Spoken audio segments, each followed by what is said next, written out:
Hey, Ryan Wakefield here, and this is your social media tip of the week. So this past weekend, unfortunately, the New England Patriots won the Super Bowl. Yes, that's right. I was rooting for the Atlanta Falcons because I like the underdog. And here's what I do admire about the New England Patriots. Man, those guys are good at having a system and doing the little things right over and over and over again. And then the Super Bowl, the Falcons, quite frankly, frustrated them for the first three quarters. And honestly, a lot of the little things weren't going right, but they, if you watch the fourth quarter in the overtime, spoiler alert, it went all New England's way. And yes, they've got great players. They've got amazing talent, probably the greatest quarterback in the history of the game. That's debatable, but probably the greatest quarterback ever. But the key that I think we take away from this is just a reminder that when you do the little things right over and over and over again, you're going to win a lot of games. When it comes to social media, same thing is also true. Sometimes you'll have a post that is just goes big, kind of goes viral, and that's great. But most of the time, if you're overseeing a church account, it's going to be about the little things, the little details that you do right consistently over and over and over again, that's going to move the ball down the field. Because if you're overseeing your social media account for your church, the goal is to reach people in your community. At least I hope that is the case for you. And the goal is, if we do the little things right, the more people are going to be able to see and engage with our content and hopefully come check out the church, develop a relationship with the church, and ministry happens because of that connection.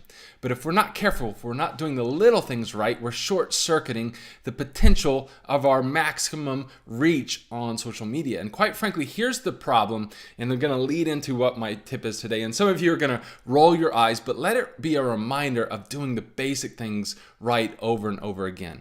And here's the problem, is that church pages get lumped in with business pages when it comes to Facebook. And obviously, Facebook looks at business pages in order to make money. The goal is not for them to necessarily help you get a lot of reach to reach your community. The goal is to charge you so they can make money. So it supports the platform, which the platform is really about friends and family connecting, not businesses advertising. And again, church pages kind of get lumped in with those business pages.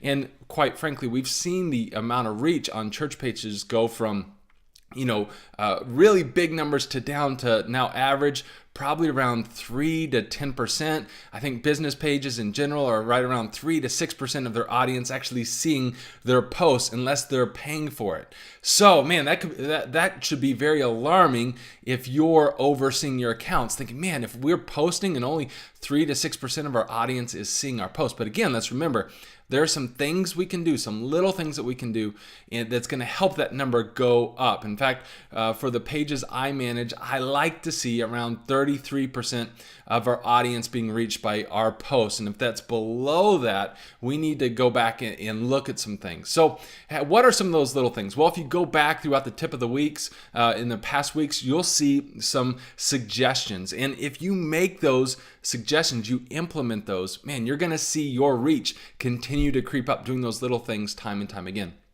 Here's the thing I want to encourage you with today, and that is tagging your content.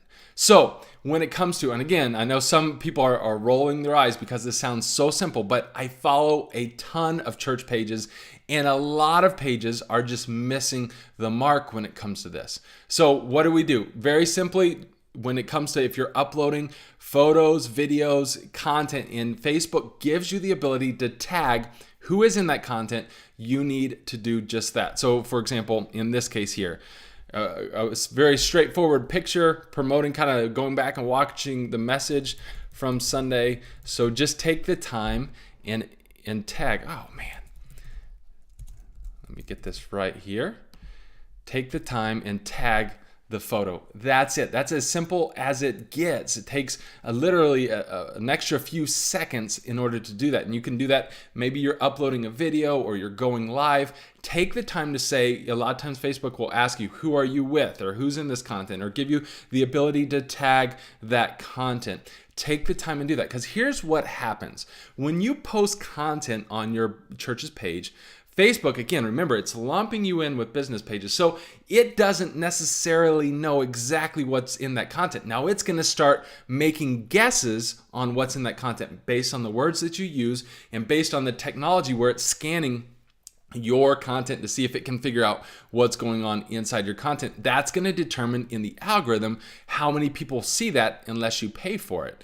So if you post a photo, again, Facebook looking through the lens of the business pages, it's thinking probably by default you're trying to sell something, you're trying to promote something. Again, Facebook wants to charge you for that. It's probably thinking that's a stock photo, or that's a photo about a sale, or it's got text on it, any number of things. But the instant you start tagging your content, what you're telling Facebook and the algorithm right away is, hey, this isn't a stock photo. This photo actually has real people in it. This is real people in our content. And immediately you start telling the algorithm this is less about business and more about friends and family. And what did we already talk about? Facebook is designed to help support relationships with friends and family. So you immediately start leaning over towards what Facebook is designed for on the free side of things. You get it? You're starting to tell, hey, this is good, engaging content that isn't selling a product. It's about relationships. And that's what Facebook is looking for. Also, when you tag people in your content, you instantly get a little bit of boost because people in their network are more likely to see that content. And again, if it's good content, that's where it starts to then get your reach that goes wider and wider and wider as people engage with that content. So we need to do those little things right, time in and time out. This is just one example of a little thing. It takes you a little bit of time to do it. Now, let me just caution you on this. This is why some of the third-party scheduling software out there can be a little bit detrimental, because it doesn't allow you to take advantage of all the things that are native in the Facebook publishing platform. So when you publish on Facebook, it's going to give you the ability to tag, it's going to give you the ability to add emotions, add locations, and they're constantly coming out with features that are built in natively to the platform. Now, there's not necessarily anything bad about a third-party scheduling, but if that's short-circuiting you from doing these little things right and taking advantage of what's native inside of Facebook, man, it could really undercut your reach on your church's page. So you might think twice about using a third-party scheduler and use Facebook's built-in native scheduler. That way you can take advantage of all their options, because every single option that you take advantage of inside the algorithm, it's like giving you a little bit more bonus points. And from my experience and from the experience of managing a lot of pages and reading thought leaders within this industry, is when you do all those little things right, those numbers add up in the algorithm and you'll only see your reach go farther and farther. Let me caution you too, this is what you should not do. You don't want to tag people in your content that aren't actually in your content or that aren't wanting to be in your content. Now, if you're doing a picture of your worship team, of your choir, of your rehearsal, of some sort of creative thing you're doing, if they're on your team and they're a part of advancing the mission, more than likely they're going to be excited that you tag them in the content if they're actually in the content. But what you don't want to do is start tagging random people in your content.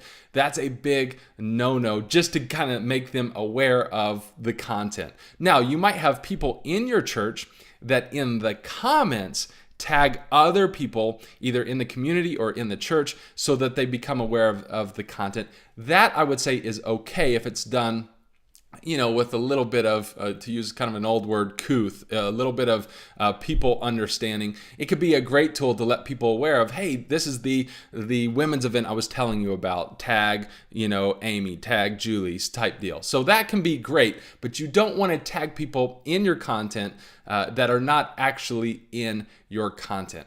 So that's this week's tip is do those little things right. Take the extra time to do the tagging. And we've talked about using the emotions in the past or in previous tip. We've talked about some of the other things, but do those little things right and you'll see your reach continue to go up. And that's what we're all about here at Social Church, is working alongside you to help your church grow your reach. Because if you're spending this time investing in social media, you want to be developing relationships with people in your community. You do these little things and it will help go a long way. That's it. Let me know if you have any questions down in the comments below. If you have other people that are helping you run your social media accounts, we would love to have them. So you might just do what I talked about, tag them in the comments below so they're aware that we're doing a tip every single week. Also, if you want to get caught up on our kind of our previous tips of the week that I've talked about, go over to socialchurch.co,